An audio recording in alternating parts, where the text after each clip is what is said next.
Magandang umaga mga kahuan. Narito na ang Pag-asa Weather Update today. Wala pa rin naman tayo minomonitor na anumang bagyo or low pressure area sa loob at labas ng ating Philippine Area of Responsibility. Pero meron tayong dalawang weather system na nakakaapekto dito sa ating bansa sa ngayon. Una na dito ang frontal system na nakakaapekto dito sa may extreme northern Luzon. Samantala, meron din tayong easterlies or yung mainit at malinsangan na hangin na nanggagaling sa dagat Pasipiko na umiiral dito sa malaking bahagi ng ating bansa. Ito rin po yung nagdadala sa atin ng mainit na panahon.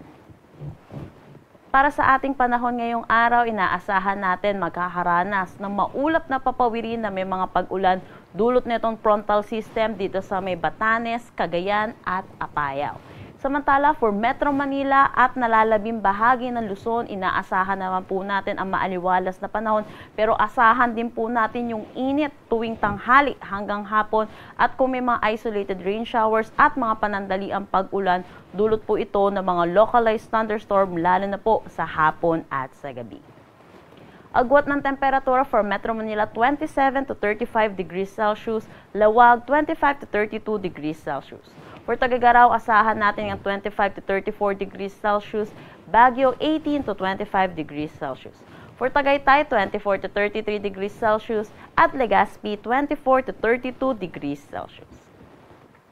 Para naman sa magiging panahon dito po sa Palawan, Visayas at Mindanao, inaasahan po natin may mga pag-ulan pa rin po tayo may tatala dito sa may Zamboanga Peninsula, Basilan, Sulu at Tawi-Tawi, dulot ito ng pag-iral ng easterlies.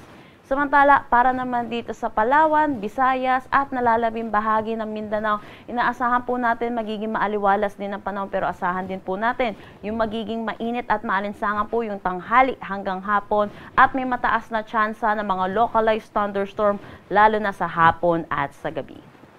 Agwat ng temperatura for Calayan Islands at Puerto Princesa 26 to 34 degrees Celsius, Iloilo 23 to 32 degrees Celsius, Tacloban 25 to 32 degrees Celsius.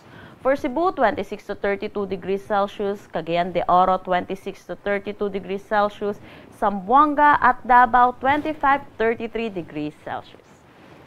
Para naman sa heat index natin ngayong araw dito sa Metro Manila, possible ang maitala natin ay 40 degrees Celsius.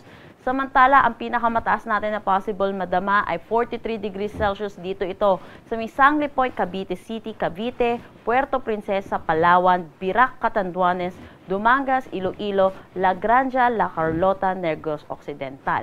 Kumikita po natin, danger level po ito. So iba yung pag-iingat po para sa ating mga kababayan dulot po netong init ng panahon. Stay indoors po, lalo na po sa tanghali hanggang hapon at uminom po ng maraming tubig. Wala rin tayong nakataas na anumang gale warning sa anumang seaboards ng ating bansa.